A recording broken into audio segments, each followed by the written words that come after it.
اصطلاح پیراهن حضرت امام حسین آقا اینطوری پول سند دارد، سجره دارد، این در پوست است، در کرباس است، در کاغذ است. آره یک ذره کنه تو وقت زی کسی خانه میکدن بشی اجستر بشی اجستر در روی اولی بوده کجا مردم میدید یا در روی اولی نشان میدادیم با سجره مبارک نشان میدادیم یا سجره مبارک هم زیارت میکرد. حال خودش خانه است که این قدر تاب و توان دارد. این حال شما این پیراهن حضرت امام حسین آقا، این پیراهن سید شهدا، اما تو که با بی بی صاحب گفته بود که پیراهن ما با امتهای جدم بده که با امام دعا کنم، امام با حقشان دعا کنم.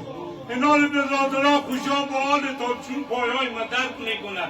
شیمام ندارم، وقت نزدیک است. گفته عسکری صاحب که وقت رفتن از دیگه.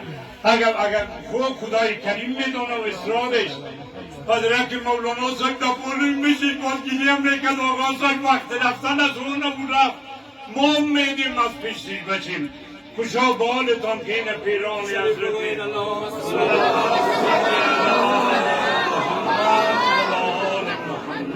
ثم صليت إبراهيم وعلى آل إبراهيم إنك حميد مجيد. اللهم صل على محمد وعلى آل محمد كما صليت على إبراهيم وعلى آل إبراهيم إنك حميد مجيد. صلي بنا براء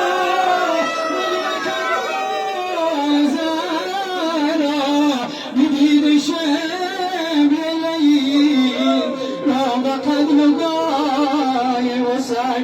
بديد الشام الليل رغم قدم الضاي وسعي. سري ستار زيان شي مجيد من غزلات مقل ستار نيات سر بخاك تاي مساي. قسم بحق ولا كي بسوزدش دوزخ همین قدر که بود قبر واشنای وسای. همین قدر که بود قبر واشنای